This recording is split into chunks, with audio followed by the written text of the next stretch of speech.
I still remember the smell of charcoal and laughter floating through the summer air that day. The sun was warm on my skin. Kids were running around with sticky fingers from watermelon. And for a moment, I actually felt like I belonged. My name is Elena. And for years I was the quiet one in the family, the one who smiled politely, helped in the kitchen without being asked, and never made waves. I married into this loud, proud family thinking love would be enough. My husband Mark came from a big extended clan. And every summer they threw this massive family barbecue at his sister's house. I'd spend days preparing salads, desserts, anything to feel useful. But there was always her, Lila, Mark's older sister. Lila, with her perfect highlighted hair, designer sunglasses, and that sharp tongue she hid behind fake sweetness. She was married to Ryan, her Navy SEAL husband, a man built like he was carved from stone. Ryan didn't talk much, but when he did, people listened.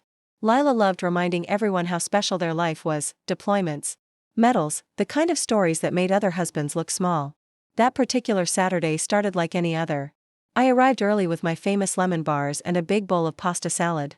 I was wearing a simple white sundress, nothing flashy, just comfortable.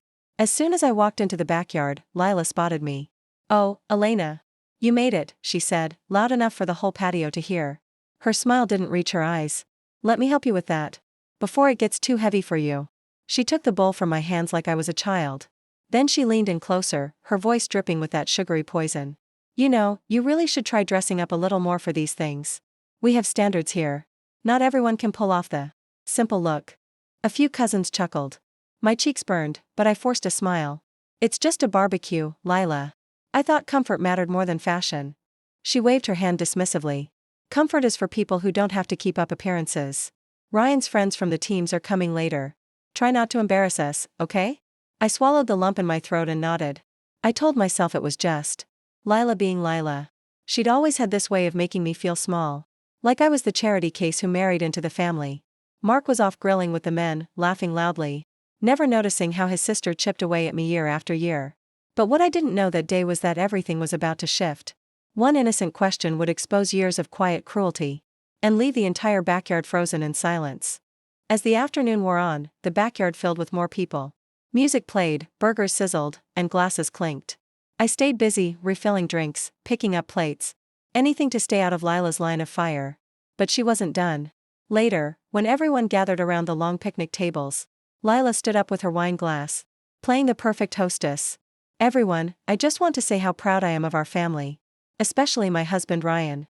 Not everyone can handle the life of a SEAL wife. The sacrifices, the strength it takes." She glanced at me with a little smirk. "Some of us are built for it. Others, well, they're better at bringing the side dishes."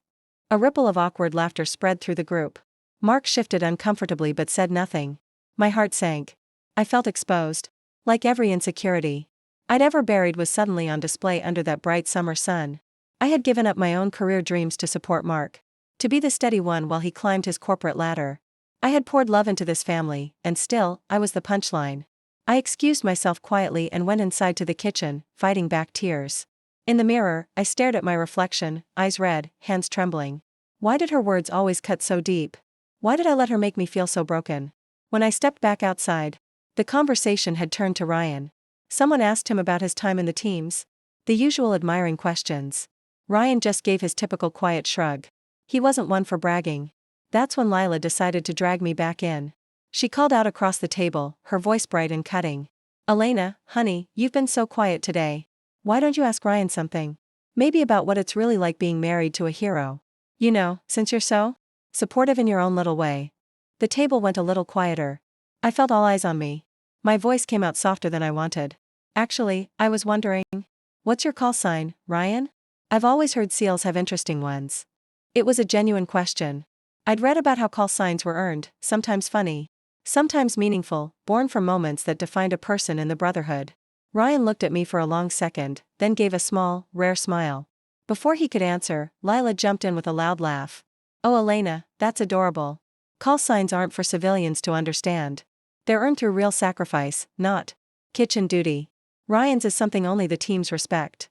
You wouldn't get it." Her words landed like a slap. More chuckles. Someone muttered, "She's trying though." I sat there, shattered inside, feeling smaller than ever. Mark finally mumbled, "Come on, Lila, ease up." But it was too late. The damage was done. I had been belittled again, in front of everyone who mattered to my husband. Tears stung my eyes as I stared at my plate. Years of swallowing her comments, of feeling like an outsider in my own marriage, crashed over me. I was tired of being the quiet, simple wife who never fought back. In that moment, something inside me began to shift. The pain was still there, raw and aching, but beneath it, a quiet strength started to stir. The afternoon continued, but the air felt heavier. Then, one of Ryan's old teammates arrived, a big guy named Torres who had served with him years ago. He greeted everyone warmly and sat down near us. The conversation naturally circled back to the teams. Torres clapped Ryan on the back. "Man, I still tell stories about that op where you earned your call sign. Legendary stuff." Lila beamed, ready to shine again. "See? That's what I mean. Real respect." Torres looked confused for a second, then grinned. "Wait, you still going by Ghost in family circles? Or did you tell them the real one?" Ryan shot him a look, but it was too late. Torres laughed and turned to the table. "Most guys get call signs for something flashy. But Ryan here? His is silent. Not because he's quiet in the field, hell. He's one of the best operators I've ever seen. It's because after one particular mission, when things went dark and we lost comms, he moved through enemy territory completely undetected. No sound, no trace. Saved the whole team. The instructors started calling him silent as a mark of ultimate professionalism. The kind of man who doesn't need to brag. His actions speak so loud, everything else goes silent." The backyard fell completely still.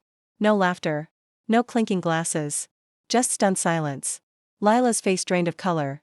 Her perfect smile cracked. She had spent years building herself up on Ryan's reputation, using it to look down on everyone, especially me. And now, in one moment, her husband's own teammate had shown the truth. Real strength doesn't belittle others. It doesn't need to. Ryan looked at his wife, his expression unreadable. But there was disappointment in his eyes. "Call signs aren't about putting people down, Lila," he said quietly. "They're about who you become when no one's watching." I didn't say a word. I didn't need to. The weight of every cruel comment she had ever thrown at me hung in that silence.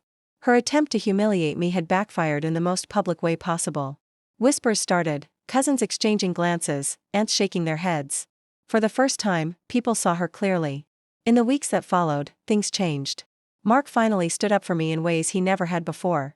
Family gatherings felt different. Lila was quieter, her sharp edges dulled by the memory of that silence. Ryan started making small efforts to include me in conversations, treating me with genuine respect. As for me, I found my voice again. I stopped shrinking to make others comfortable.